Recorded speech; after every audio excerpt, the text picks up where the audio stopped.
तो next topic है आपका बायोसेंसर।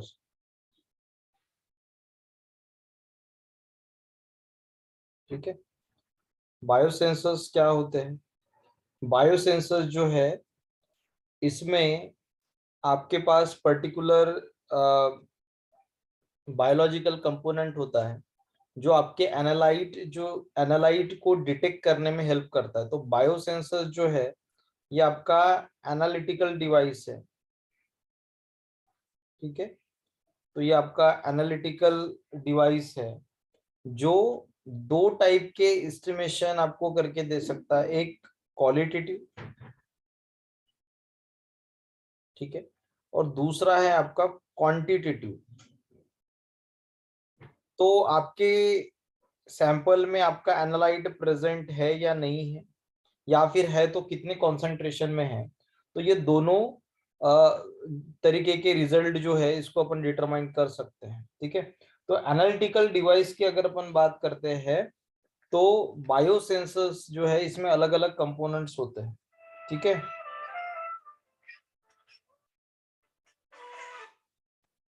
अलग अलग कंपोनेंट्स होते हैं। जैसे आपके पास फर्स्ट जो कंपोनेंट होता है बायोसेंसर में,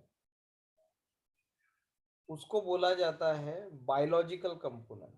ठीक है, तो ये हमारा बायोलॉजिकल कंपोनेंट है।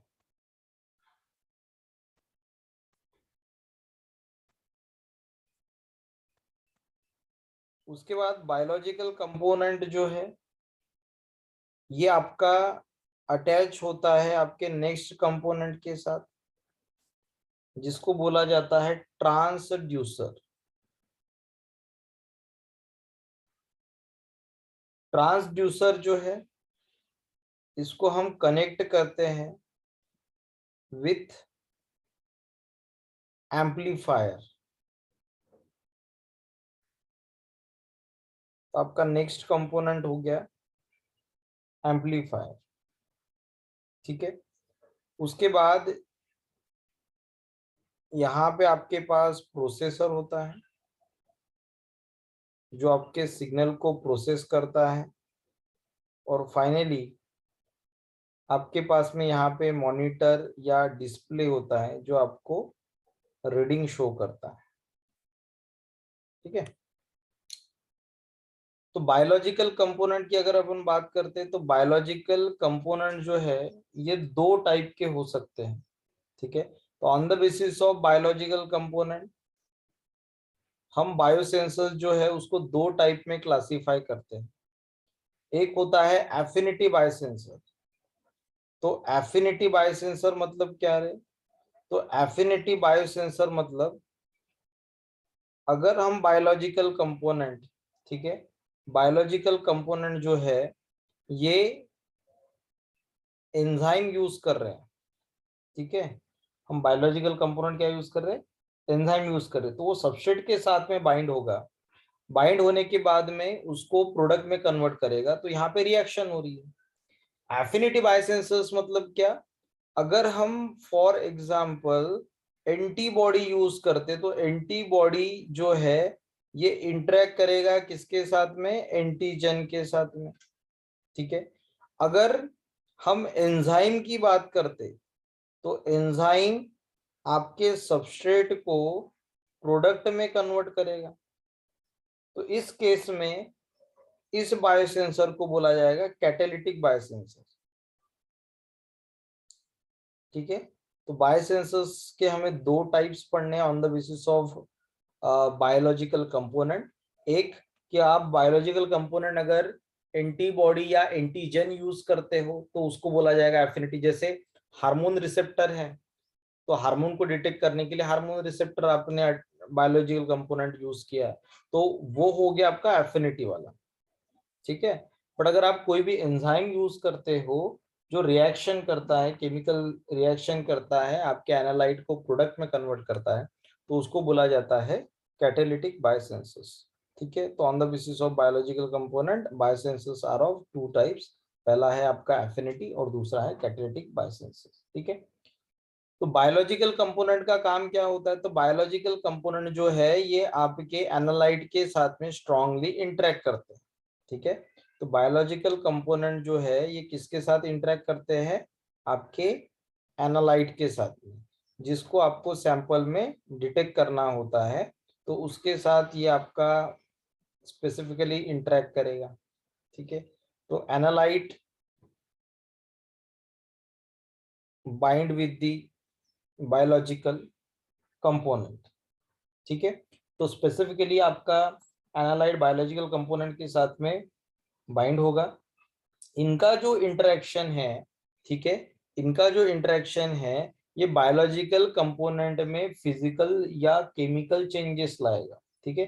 तो किसी भी टाइप के अगर चेंजेस यहाँ पे होते हैं तो उसको मेजर्ड करने का काम होता है ट्रांसड्यूसर का, ठीक है। तो ट्रांसड्यूसर क्या करता है? आपका फर्स्ट बायोलॉजिकल कंपोनेंट, तो ये हम इसको फर्स्ट कंपोनेंट बोलते हैं, ये हमारा सेकंड हो गया, ठीक है। ये आपका सेकंड, ये आपका थर्ड, ये आपका फोर्थ और ये आपका फिफ्थ, ठीक है। तो फर्स्ट कंपोनेंट जो है बायोलॉजिकल कंपोनेंट, तो इसका काम है बाइंड स्पेसिफिकली विथ एनालाइट, ठीक है। बायोलॉजिकल कंपोनेंट अगर एनालाइट के साथ बाइंड होता है तो इसमें फिजिकल एंड केमिकल चेंजेस होते हैं। तो फिजिकल और केमिकल चेंजेस जो है, ठीक है, फिजिकल और केमिकल चेंजेस जो है ये डिटेक्ट करता है आपका ट्रांसड्यूसर, ठीक है। तो इट इज मेजर्ड बाय, ठीक है, ट्रांसड्यूसर। और उसके बाद ट्रांसड्यूसर क्या करता है? जो भी आपके पास में केमिकल और फिजिकल चेंजेस हुए हैं उसको वो इलेक्ट्रिक इलेक्ट्रिक सिग्नल में कन्वर्ट कर देता है, ठीक है। तो जो भी फिजिकल और केमिकल चेंजेस हुए हैं उसको वो क्या करेगा? इलेक्ट्रिक सिग्नल में कन्वर्ट करेगा, ठीक है। उसके बाद में नेक्स्ट, इलेक्ट्रिक सिग्नल में कन्वर्ट करने के बाद नेक्स्ट क्या होगा? तो इलेक्ट्रिक सिग्नल में कन्वर्ट करने के बाद आपका जो सिग्नल है वो जाएगा एम्पलीफायर के पास में, ठीक है। तो एम्पलीफायर का काम क्या होता है? एम्पलीफिकेशन करना, सिग्नल को एम्पलीफाई करना, ठीक है। तो सिग्नल को एम्पलीफाई किया जाएगा, उसके बाद में आपका जो सिग्नल है वो प्रोसेसर के बाद पास में जाएगा। प्रोसेसर सिग्नल को प्रोसेस करेगा और उसको पर्टिकुलर रीडिंग के फॉर्म में आपको शो करेगा ऑन द डिस्प्ले और मॉनिटर, ठीक है। तो इन दिस वे आपका जो बायो सेंसर है ये काम करता है, ठीक है। उसके बाद में नेक्स्ट, बायो सेंसर जो है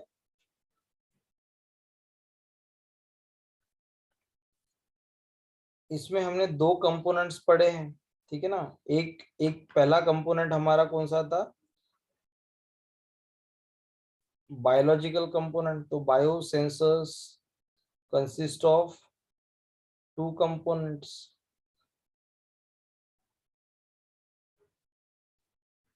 एक बायोलॉजिकल, एक आपका बायोलॉजिकल और दूसरा है आपका फिजिकल, जिसमें आप एग्जांपल ले सकते हो ट्रांसड्यूसर का, एम्पलीफायर का, प्रोसेसर का, डिस्प्ले या मॉनिटर का, ठीक है।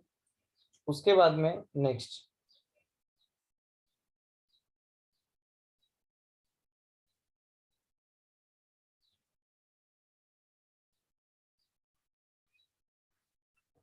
बायोसेंसर जो है इसके अलग अलग टाइप्स है, ठीक है, on the basis of physical changes. तो टाइप्स ऑफ बायोसेंसर,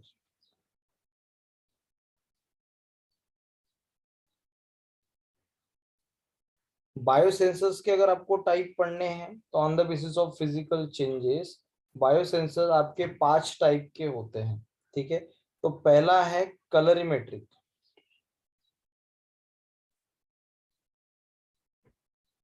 कलरीमेट्रिक बायोसेंसर्स जो है ये हीट को डिटेक्ट करता है। ठीक है, कलरीमेट्रिक बायोसेंसर जो है इट डिटेक्ट हीट और increase in the temperature of surrounding.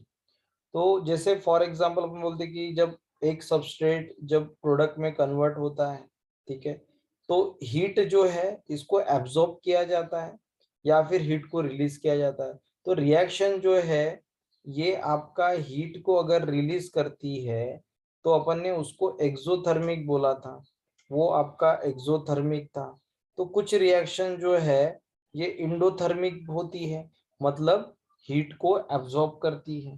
तो रिएक्शन एक्सोथर्मिक हो या इंडोथर्मिक हो, हीट में अगर कोई भी चेंज आता है, टेम्परेचर में अगर कोई भी चेंजेस आते हैं तो उसको कलरीमेट्रिक बायोसेंसर जो है ये डिटेक्ट कर ले। ठीक है, तो इस केस में आपको क्या करना है कि जो भी आपका सैंपल होता है, ठीक है, आपका जो सैंपल है तो सैंपल का टेम्परेचर आपको पहले डिटरमाइन करना है।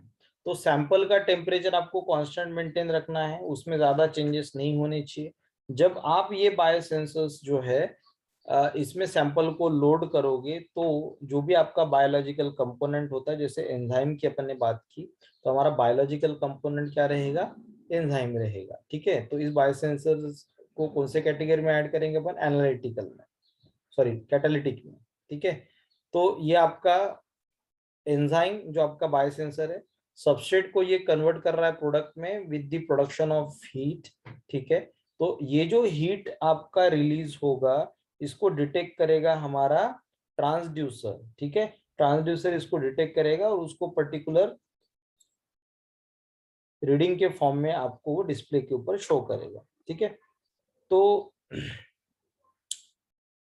कलरीमेट्रिक बायोसेंसर का सिर्फ एक ही डिसएडवांटेज होता है कि आपको सैंपल का जो टेम्परेचर है उसको आपको मेंटेन करके रखना पड़ता है। ठीक है,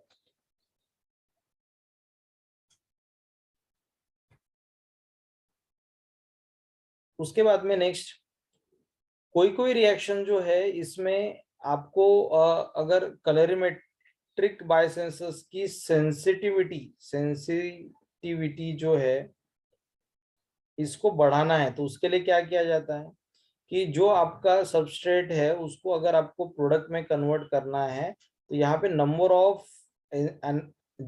ऑफ बायोलॉजिकल कंपोनेंट्स को आपको बढ़ाना पड़ता है। मतलब जैसे फॉर एग्जांपल ये ए है जिसमें ए का कन्वर्शन बी में हो रहा है by using enzyme E1, E2, E3 और फाइनली आपका यहाँ पे ए से बन रहा है डी। तो हर एक रिएक्शन में क्या होगा, हीट आपका रिलीज होता है। ठीक है, हर एक रिएक्शन में अगर आपका हीट रिलीज होता है तो सेंसिटिविटी जो है ये आपकी बढ़ती है। ठीक है, बट अगर बायोलॉजिकल कंपोनेंट एक ही है, एक ही एंजाइम आपने यूज किया है तो हीट उतना ज्यादा रिलीज नहीं होता, तो सेंसिटिव वहां पे कम होती है। ठीक है, तो कलरीमेट्रिक बायोसेंसर्स जो है इट इज यूज्ड फॉर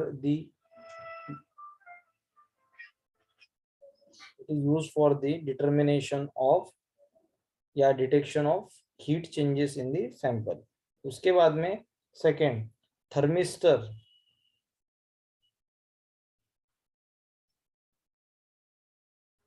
ठीक है, थर्मिस्टर जो है ये बहुत ज्यादा सेंसिटिव होता है। ठीक है, तो इसकी सेंसिटिविटी बहुत ज्यादा होती है एज, तो थर्मिस्टर जो है ये कम से कम चेंजेस जो है उसको डिटेक्ट कर सकता है। ठीक है ना, तो जैसे यहाँ पे अगर अपन बात करते कलरीमेट्रिक की, तो कलरीमेट्रिक में आपका ±0.1 डिग्री सेल्सियस तक अगर चेंजेस होते हैं तो उसको ये डिटेक्ट कर लेगा। बट थर्मिस्टर की अगर हम बात करेंगे तो थर्मिस्टर में आपका 0.1 टू 0.001 डिग्री सेल्सियस, इसके रेंज में भी अगर चेंजेस हो जाते हैं तो आपका थर्मिस्टर उसको डिटेक्ट कर लेता है। ठीक है, उसके बाद में नेक्स्ट यहाँ पे अलग अलग एंजाइम्स को यूज किया जाता है, जैसे कोलेस्टेरॉल ऑक्सीडेज हो गया, ग्लूकोज ऑक्सीडेज हो गया। ठीक है, कोलेस्टेरॉल ऑक्सीडेज, ग्लूकोज ऑक्सीडेज। तो कोलेस्ट्रॉल को डिटेक्ट करना है, ग्लूकोज को डिटेक्ट करना है, आपको शुगर को मतलब जैसे सुक्रोज को डिटेक्ट करना है तो इन्वर्टेज एंजाइम हम यूज करेंगे। ठीक है ना, उसके बाद में टायरोसिन को डिटेक्ट करना है तो टायरोसिनेज एंजाइम यूज करेंगे। तो ऐसे आप अलग अलग एंजाइम्स यूज कर सकते हो जिस रिएक्शन में हीट का प्रोडक्शन बहुत ज्यादा होता है। ठीक है, उसके बाद में आपका नेक्स्ट है कलरीमेट्रिक के बाद में नेक्स्ट है आपका पोटेंशियोमेट्रिक। पोटेंशियोमेट्रिक मतलब क्या?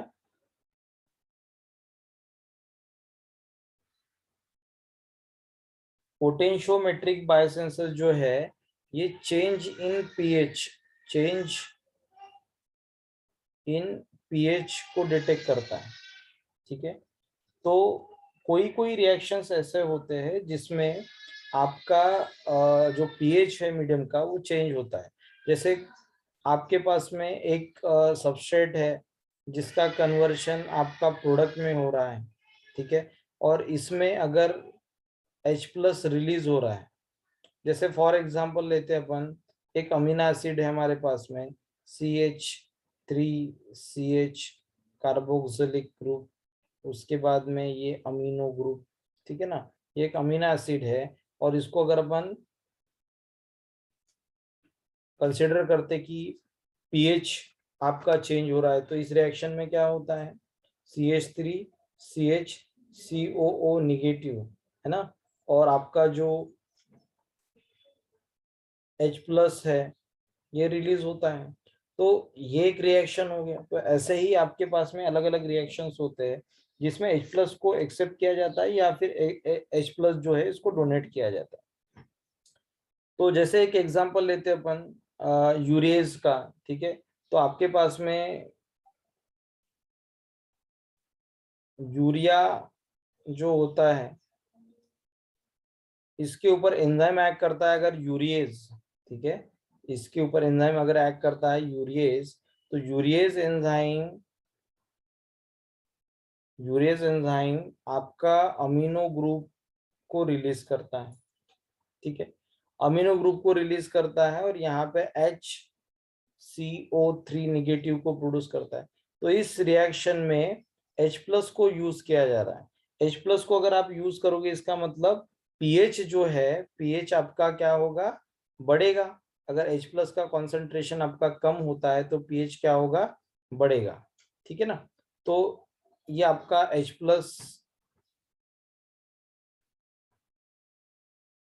इस रिएक्शन में यूज हो रहा है, मतलब आपका पीएच बढ़ रहा है। ठीक है, तो इस केस में हम बोलेंगे कि पीएच आपकी बढ़ जाएगी।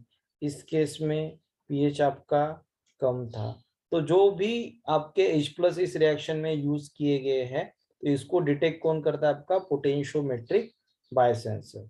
ठीक है, उसके बाद में नेक्स्ट नेक्स्ट है आपका एम्पेरोमेट्रिक।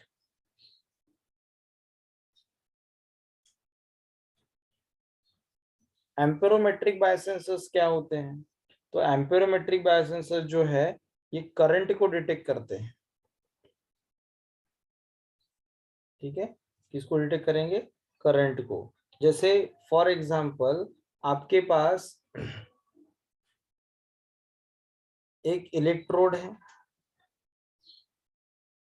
ठीक है, इसके ऊपर आपने एंजाइम को लिंक करके रखा है।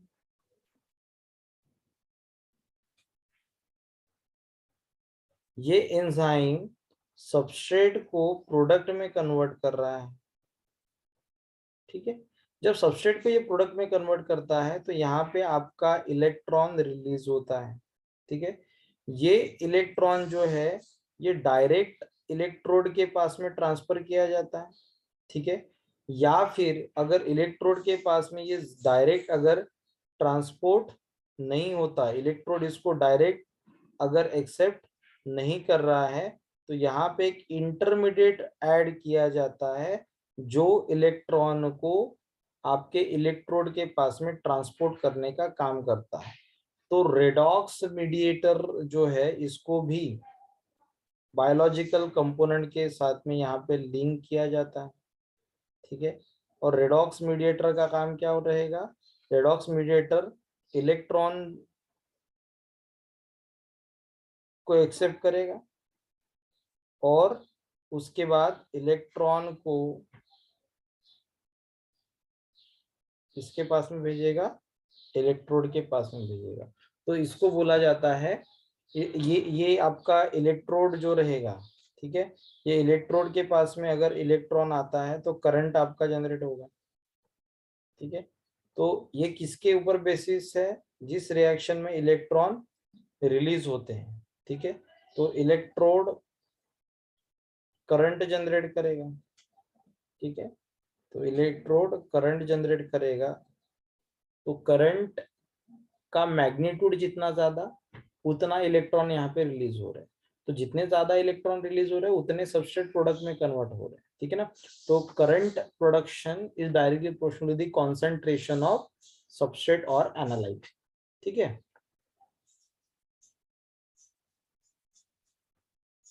उसके बाद में next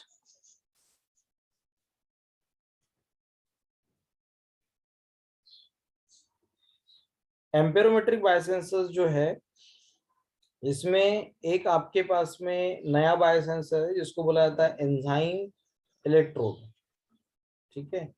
enzyme electrode, enzyme electrode क्या होता है? एंजाइम इलेक्ट्रोड जो है इसमें एक आपके पास ग्लास ट्यूब होता है, ठीक है, या ये आपका बायोसेंसर है। इसमें हम दो इलेक्ट्रोड रखते हैं, ठीक है। एक रखेंगे एनोड, ठीक है, और एक रखेंगे कैथोड।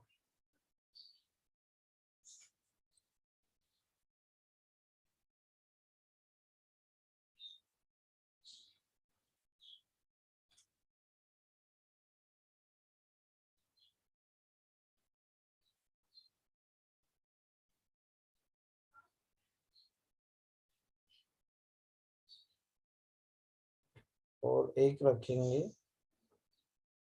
एनोड, ठीक है। उसके बाद नेक्स्ट आपका ये सेमी परमिएबल मेम्ब्रेन होता है जहां से सबस्ट्रेट आपके डिफ्यूज हो सकते हैं, ठीक है। उसके बाद हमने यहाँ पे एंजाइम्स को रखा है,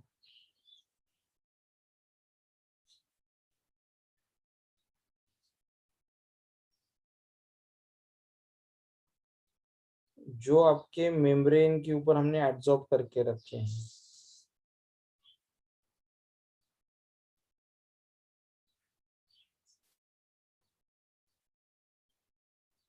ठीक है।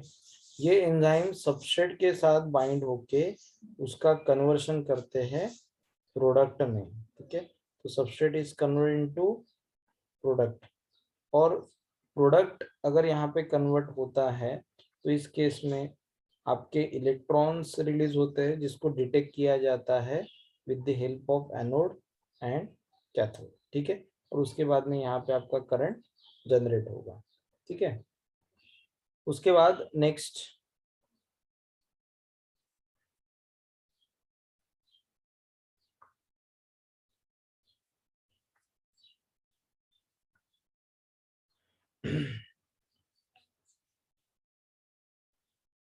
नेक्स्ट है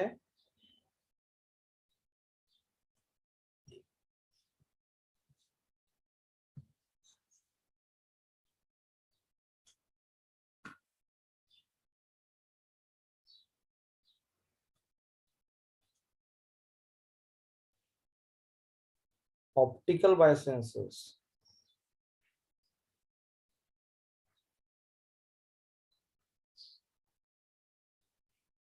ऑप्टिकल बायोसेंसर्स की अगर अपन बात करें तो ऑप्टिकल बायोसेंसर्स जो है ये लाइट को डिटेक्ट करते हैं, ठीक है। तो ऑप्टिकल बायोसेंसर्स लाइट को डिटेक्ट करेंगे और ऑप्टिकल बायोसेंसर्स में आप एंजाइम यूज करते हो ल्यूसिफरेज, ठीक है।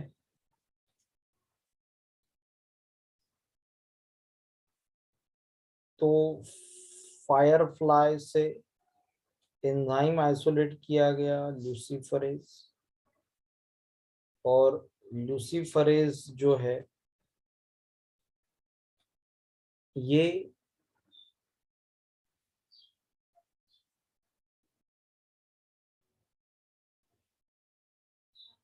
in presence of ATP, in presence of ATP and oxygen, ये आपका लाइट को इमिट करता है, ठीक है।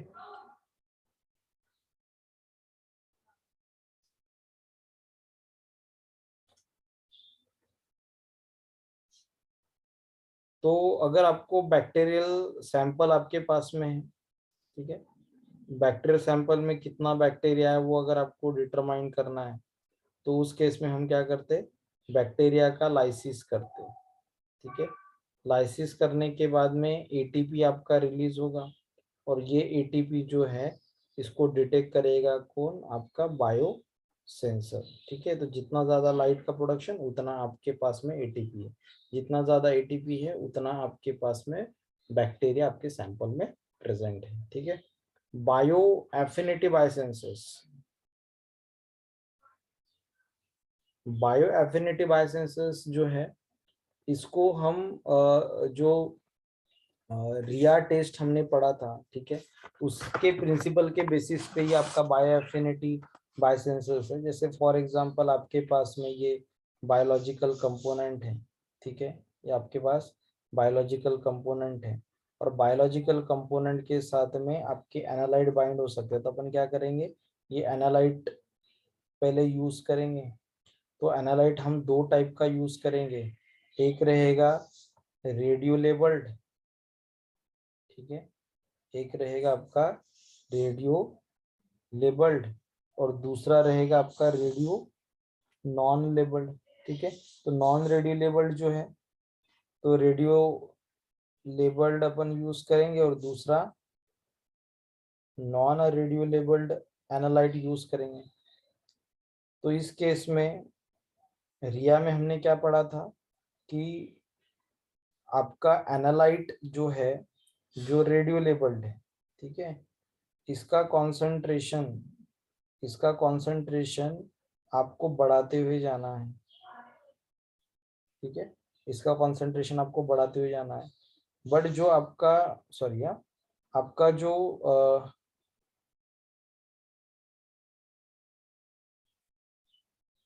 नॉन रेडियो लेबल्ड है इसका कॉन्सेंट्रेशन आपको कांस्टेंट मेंटेन रखना है।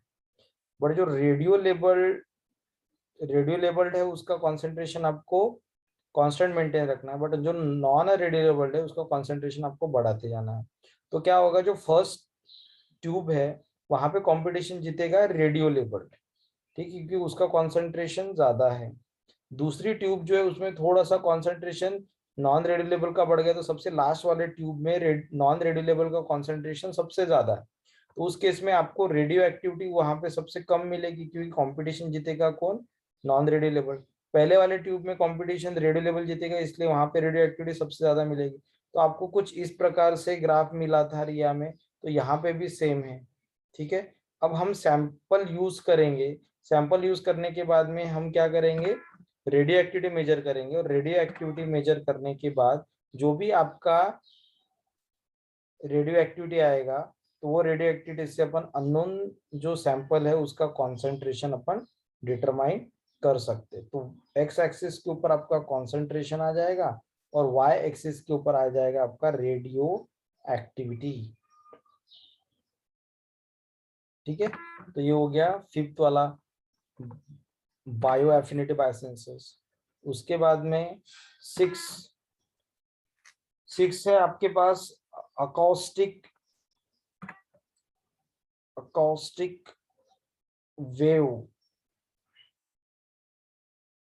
Bio sensor. ठीक है, इसको पीजो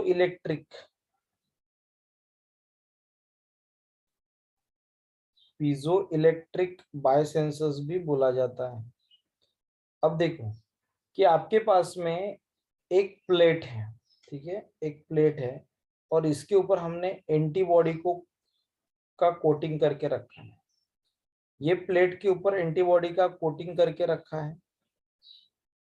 दो कंडीशंस है, एक सैंपल में कॉन्सेंट्रेशन जो है एनालाइट का ये कम है, और दूसरा जो केस है उस केस में एनालाइट का कॉन्सेंट्रेशन ज्यादा है।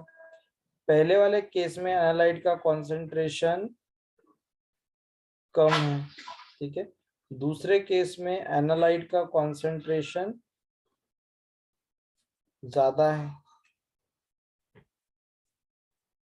ठीक है, तो जब एंटीजन या सैंपल को हम ऐड करेंगे बायोसेंसर्स में, तो इस केस में क्या होगा कि आपके ज्यादा से ज्यादा एनालाइट एंटीबॉडी के साथ बाइंड होंगे। आपका जो एंटीबॉडी होता है ये प्लेट के ऊपर कंटिन्यूअसली वाइब्रेशन करते रहता है। ठीक है, तो इसलिए इसको अकॉस्टिक वेव और पीजो इलेक्ट्रिक बोला गया। ठीक है, तो वाइब्रेशन सबसे ज्यादा को किस केस में मिलेगा आपको? वाइब्रेशन सबसे ज्यादा मिलेगा फर्स्ट वाले केस में as compare with second case. तो सेकेंड केस में वाइब्रेशन कम हो गया, क्यों? क्योंकि यहाँ पे मास बढ़ गया, तो वाइब्रेशनल फ्रीक्वेंसी या वाइब्रेशन आपका यहाँ पे कम है, तो इस केस में वाइब्रेशन ज्यादा है क्योंकि एनालाइट का कॉन्सेंट्रेशन कम है। तो वाइब्रेशन क्या इंडिकेट करता है? कॉन्सेंट्रेशन ऑफ एनालाइट को। ठीक है, एनालाइट का कॉन्सेंट्रेशन अगर कम होता है तो वाइब्रेशन ज्यादा दिखेगा, अगर एनालाइट का कॉन्सेंट्रेशन ज्यादा होता है तो वाइब्रेशन आपका कम दिखेगा। ठीक है, तो इन दिस वे आपका ये पीजो इलेक्ट्रिक और अकॉस्टिक वेव बायोसेंसर्स। ठीक है, उसके बाद सबसे लास्ट इलेक्ट्रोकेमिकल बायोसेंसर्स। तो इलेक्ट्रोकेमिकल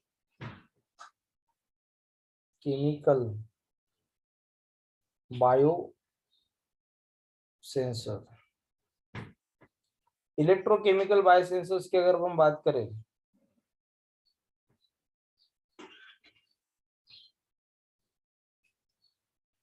तो यहाँ पे जो भी आपकी केमिकल रिएक्शंस होती है ये आपका इलेक्ट्रिक करंट प्रोड्यूस करता है, इसलिए इसको इलेक्ट्रोकेमिकल बायोसेंसर्स बोला जाता है। ठीक है,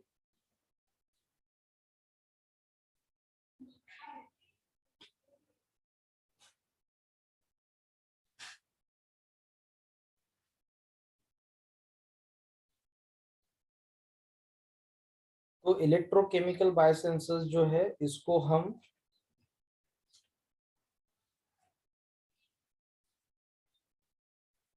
तो इलेक्ट्रोकेमिकल बायोसेंसर्स जो है इसमें इलेक्ट्रॉनिक डिवाइस को हम यूज करेंगे। ठीक है, तो इलेक्ट्रॉनिक डिवाइस जो है जैसे फॉर एग्जांपल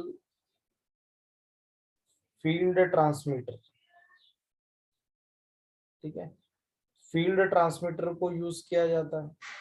तो फील्ड ट्रांसमीटर और दूसरा, ठीक है, दूसरा जो है ये लाइट इमिटिंग डायोड। तो ये दो टाइप के इलेक्ट्रॉनिक डिवाइसेस यहाँ पे यूज किए जाते हैं। ठीक है, इस केस में फील्ड ट्रांसमीटर जो है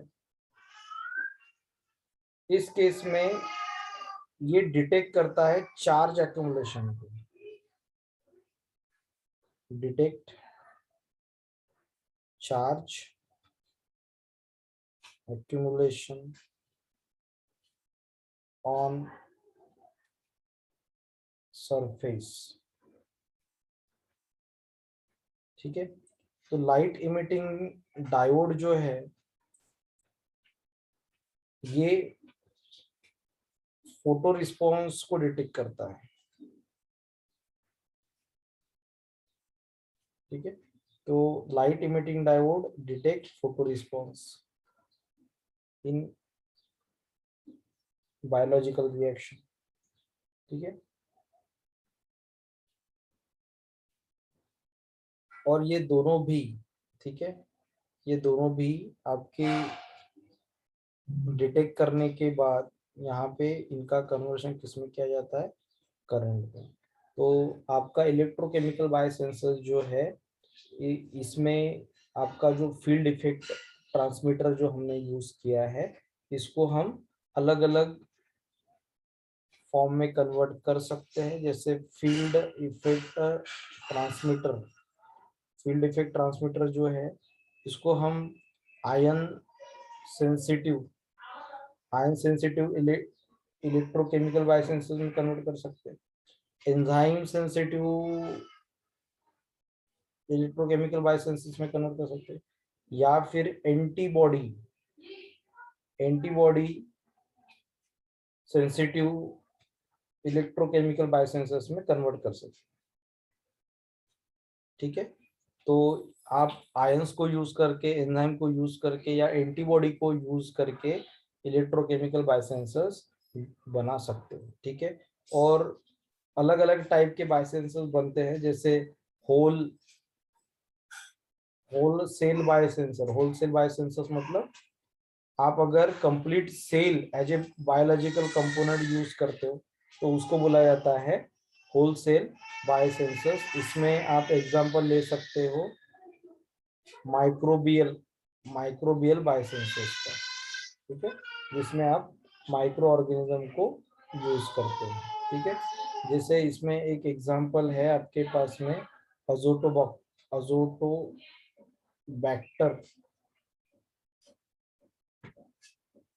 विनेलैंडी। ठीक है, ये जो है इसको कपल्ड किया जाता है अमोनिया इलेक्ट्रोड के साथ में। ठीक है, and it measure the concentration of nitrate. ठीक है, तो ये आपको नाइट्रेट का कॉन्सेंट्रेशन डिटरमाइन कर देता है। ठीक है, अगर हम एप्लीकेशन की बात करें, ठीक है, एप्लीकेशन की बात करें तो बायोसेंसर्स के अलग अलग एप्लीकेशन है, जैसे मेडिकल फील्ड। ठीक है, जिसमें आपको अलग अलग सैंपल डिटेक्ट करने होते हैं, जैसे शुगर आपको डिटरमाइन करना है ब्लड का, या फिर यूरिया डिटरमाइन करना है, या फिर अदर केमिकल डिटरमाइन करना है। ठीक है, उसके बाद में पोल्यूशन डिटेक्ट करने के लिए तो पोल्यूशन कंट्रोल में भी बायोसेंसर्स का यूज होता है। ठीक है, उसके बाद में आपके जो भी डिफेंस होता है अपना, है ना, वहां पे आपका जो टॉक्सिक गैसेस होते हैं एयर में, तो उसको डिटेक्ट करने के लिए भी बायोसेंसर्स का यूज किया जाता है। तो अलग अलग प्रोडक्ट जो अलग अलग इंडस्ट्री में प्रोड्यूस होते हैं उसके कॉन्सेंट्रेशन को डिटरमाइन करने के लिए भी बायोसेंसर्स को यूज किया जाता है। तो इसका इंडस्ट्रियल इम्पोर्टेंस भी है। ठीक है, और इसका डिफेंस में भी इम्पोर्टेंस है। ठीक है, तो इन दिस वे यहाँ पे आपका जो ये बायोसेंसर्स टॉपिक है ये खत्म हो गया।